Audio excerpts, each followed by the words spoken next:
حدیث کی کتابوں میں حضور علیہ السلام کی ایک حدیث آتی ہے، آپ کو گھٹنوں کا درد تھا تو آپ نے ایک جگہ قضاء حاجت کے لیے آپ پیشاب کے لیے گئے تو آپ نے بیٹھنے کے بجائے کھڑے ہو کے پیشاب کیا۔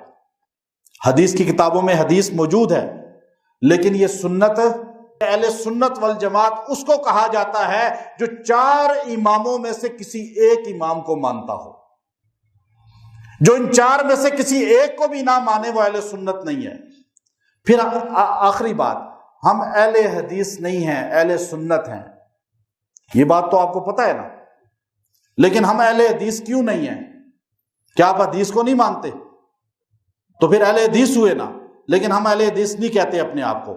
وہ وجہ میں آپ کو بتاؤں، ہمیں سنی ہونے پہ فخر ہے، ہمارا تعارف سنی حدیث نے بیان کیا ہے، قرآن نے بیان کیا ہے، حضور نے ہمیں سنی کہا ہے، کیونکہ حضور نے فرمایا جو میرے اور میرے صحابہ، نبی کو ماننے والا، سنت پہ چلنے والا، اور صحابہ کو ماننے والا، والجماعت، اہل سنت والجماعت۔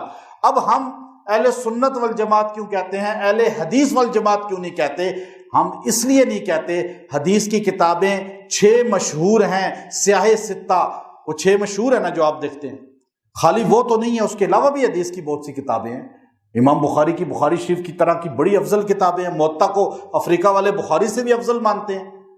اب مسلم کی طرح کی، ترمذی کی طرح کی اور بہت سی کتابیں ہیں حدیث کی۔ حدیث کی کتابیں بہت بڑی تعداد میں ہیں، مستدرک حاکم بھی ہے، جمع الفوائد بھی ہے، اس کے علاوہ بڑی کتابیں ہیں، 10 لاکھ حدیثیں نبی کی۔ اب مجھے ایک چیز بتائیں، حدیث کی کتابوں میں حضور علیہ السلام کی ایک حدیث آتی ہے، آپ کو گھٹنوں کا درد تھا تو آپ نے ایک جگہ قضاء حاجت کے لیے آپ پیشاب کے لیے گئے تو آپ نے بیٹھنے کے بجائے کھڑے ہو کے پیشاب کیا۔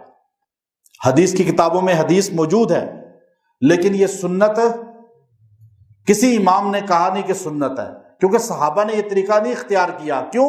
صحابہ نے ہمیں حدیث بتائی کہ عذر کی وجہ سے کھڑے ہو کے پیشاب کر سکتے ہیں، لیکن نبی کا یہ روز مرہ کا طریقہ نہیں تھا، صحابہ کا طریقہ نہیں تھا۔ جو نبی کا روز مرہ کا طریقہ نہ ہو اسے سنت نہیں کہتے، جو نبی نے صرف کر کے دکھا دیا ہو اسے حدیث کہا جاتا ہے۔ اب حدیث ہے، سنت نہیں ہے۔ مکھی کھانے میں گر جائے، حدیث کیا ہے کہ مکھی آدھی گری ہے تو پوری ڈبو کر باہر نکال کے پھینک دی جائے۔ ایک پر میں آپ مکھی کے وہ وبا ہے، دوسرے پر میں شفا ہے۔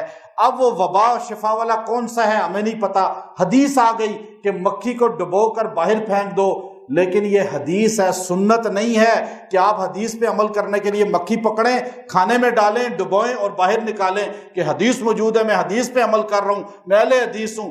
نہیں، اہل سنت بنو، اہل حدیث نہ بنو، اس لیے کہ جو کام رسول اللہ نے ہمیشہ کیا اسے سنت کہتے ہیں، جو صرف کبھی عذر کی وجہ سے کیا وہ حدیث کا حصہ بن گیا۔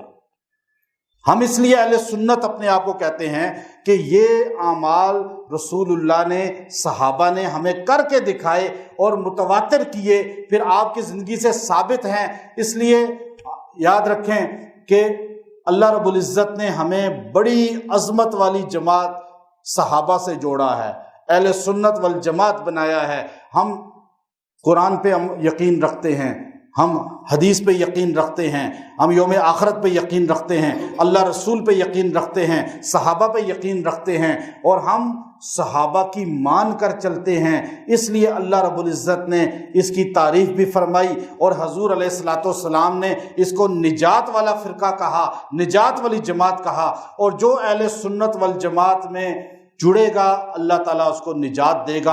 اور اس میں سب سے بڑا طبقہ جو اہل سنت میں اس وقت دنیا میں جس نے دین پھیلایا ہے وہ علماء دیوبند ہیں۔